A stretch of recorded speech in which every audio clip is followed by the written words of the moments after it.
me tell you how you can double your profit margin by your second year and raise it by 25% on your first.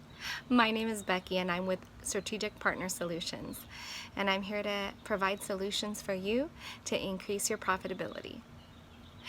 I've been in the dental field for 22 years.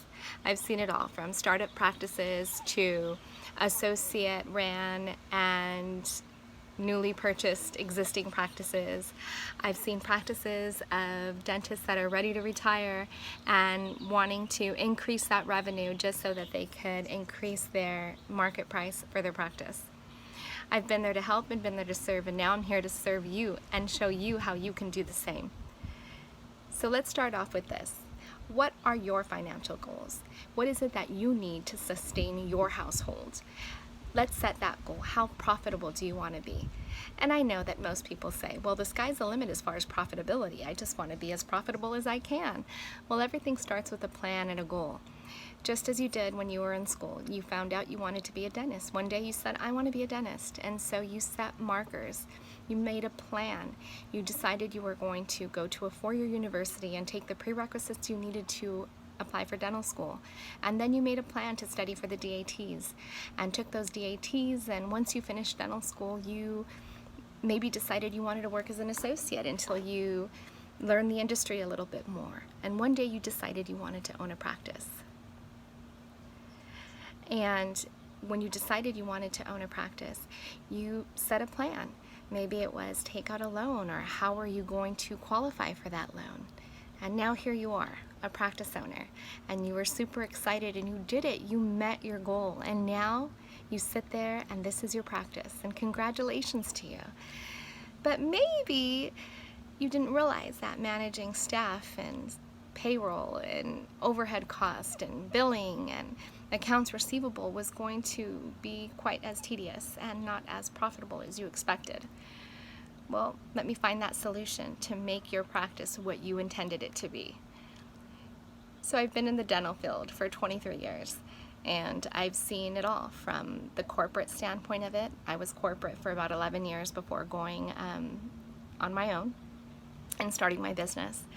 I've helped dental offices that were startups, or maybe a practice that had been existing but was sold to a newer clinician, and kind of started everything from scratch, or recontracted all those insurances, and maybe had to find a different type of patient base that was more compatible with that particular clinician.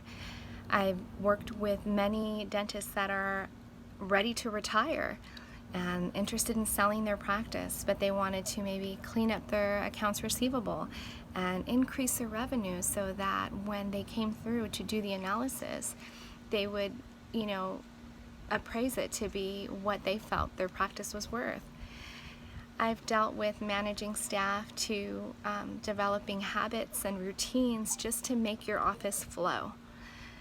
What are some of the key points to maintaining a profitable practice? Well, let's start with goals. Just as you did, you set a goal that you wanted to be a dentist and you achieved it. So now we need to identify what your practice goals are. Do you have any intentions of having specialty at your practice? How will you build your patient count to be able to feed specialty in your practice? Okay? What is it that you desire as an owner doctor to financially keep you content and to meet your financial needs? Aside from being profitable from the practice, what do you want to earn as an individual? What is it that it's going to take to make you happy and whole at home? Do you desire to go on vacation once a quarter? Do you want to send your children to private school? Do you need a bigger house? We need you to identify what your financial goals are from a personal standpoint, okay? From there, we're going to identify what the office goals are, okay? Because we need to know what our desired profitability is. So if I run all the numbers on your practice and I see that your overall cost to manage your practice, to run a successful practice, is about $75,000 a month, and you have 2 clinicians and 4 dental assistants and a biller slash front office slash receptionist, okay? And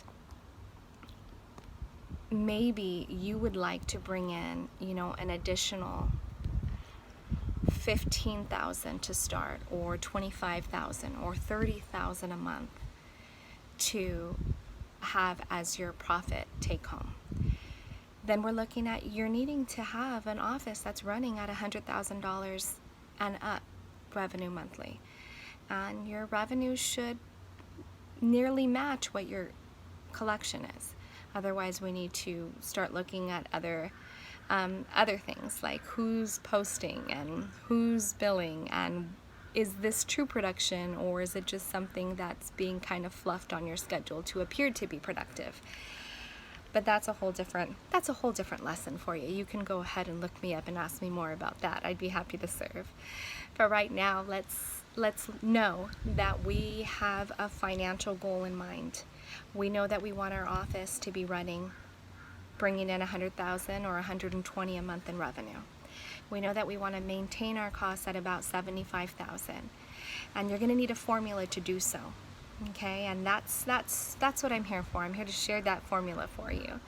What is the percent of lab expense off of that revenue? What is your clinical salary and your non-clinical salary running? Your supply bill should be about 3% of your monthly revenue. And how can we get it there? Is it running at 5% right now? Well, who's ordering? Why is it so high if you're not that productive? And that's when we begin to incentivize. Okay, your clinicians want to be happy, so let's give them that 30% incentive so that they can work smarter and not harder. Then let's look at your lead assistant. She's been kind of tired, or he's been kind of tired and feeling overworked, and maybe he's just ordering whatever comes through the screen without even price checking or trying to price match. But if we award him a monthly or an annual incentive for every percentage that he stays under that 3%, or every part of a percent that he stays under, then maybe he would really find more interest in saving the practice money, because it's affecting his pocketbook as well. You'd be surprised. I have met lead assistants that would just hit purchase on the cart of supplies running at $8,000 a month, and then when they realize that that money could be going in their pocket, suddenly they're talking to reps and playing let's make a deal, and if thinking smart about their purchases, just like if they were purchasing it with their own credit card. Your treatment coordinators, once you start incentivizing them, they're happier, and they tend to produce more or help the clinicians have more or better case acceptance, and that's important. What you're going to see is that a trend exists in success. Okay, we have plans, we have goals, and we have growth. And with that comes success. Not just your success and the success of your practice, but it's team success, and it's success amongst your clinicians and your staff. And once you have happy clinicians and staff, you'll see that your patients are going to notice that, and they will too be happy.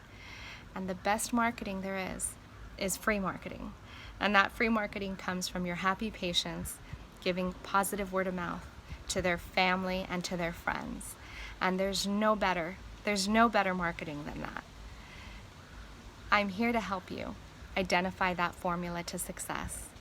Create a healthy, profitable profit and loss on a monthly basis, not just at the end of the year when it's too late. But if we can identify your goals, then I can help you strategize to find solutions and create positive habits amongst your staff and your office, and make you and your practice and your employees find success. I will leave my link in the description, and you can reach out to me via email if you care to know what that formula is. I'm here to serve. Becky with Strategic Partner Solutions, ready to help you find the solutions you need to create a happy, successful, and profitable practice.